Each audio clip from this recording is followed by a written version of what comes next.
Hi, I'm Dex Gelfand of Therapeutic Spiritual Counseling, and the next subject I want to take up is about what's called solo sessions. In other words, when somebody, a practitioner with some experience, does sessions for himself, all by himself, on himself. It's an accepted principle in some paradigms, for instance, related to Scientology, which is part of my background. I did have a passage in my life and learned a few things that were useful, extracted from the Scientology experience. Not that I can endorse or recommend Scientology such as it is, but nevertheless, I can respect those people who uh, well-intendedly apply that with others, and sometimes some very good results can be gotten. Overall, I have too many disagreements with the system of it and the approach. Although at one time I certainly was an advocate. Again, there were things that I learned from the experience. Anyway, the subject that I want to take up right now is about what's called solo processing or solo sessions. One of the things I do as a service is to mentor other spiritual practitioners who usually have had some Scientology background, as I do. I think it resonates with people with similar experience because we can speak that language. But anyway, that's something I really want to talk about a bit and actually advise against, and I'll tell you why. I used to do some of that, and I know of several friends and colleagues who have talked at length with me about their experience with their solo processing. Here's the problem. Anybody who tells you that they've done that and they have some experience using the techniques with others, I see and hear the same things from every single person with that experience. They feel in doing that they're realizing things, they're making powerful realizations, having revelations about things, and very often it's sort of cosmic in nature, understanding things about the beginning of time and the physical universe, and very interesting esoteric or metaphysical explanations for things that they feel have clarified for them through their solo sessions, various realizations of various kinds. But I can report that just about 100% of the time, and this includes my own experience,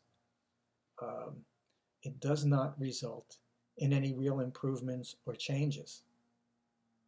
It's sort of like a dog chasing its tail. And the reason for that, I believe, is that when you try to conduct a counseling session alone, by and for yourself, you are directed in what you will focus on, pay attention to, and perceive through the filter of the material that you need to process.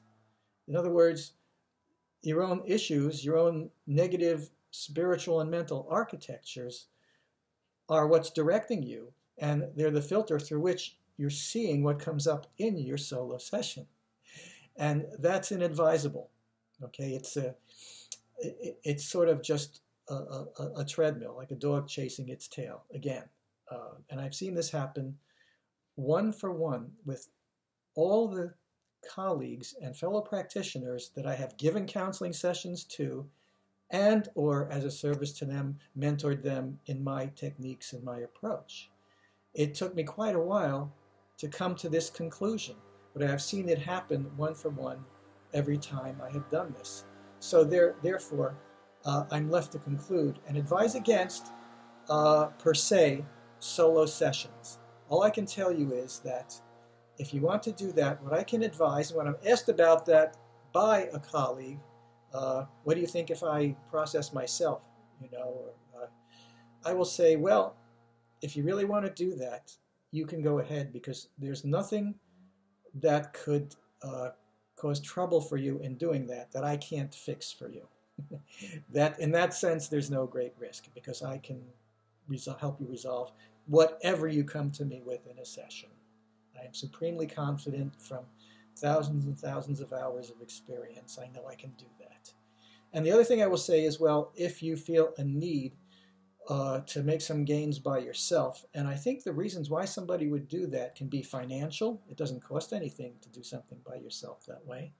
And there can be a sense of trusting your way of doing things, that you will be comfortable with it. And, believing that your background and your information is what you need to accomplish the changes you want within yourself. But I believe that that's part of the filter of the personas that you wear, the negative spiritual architectures of attitudes and conditions through which you perceive and experience life, misdirecting you.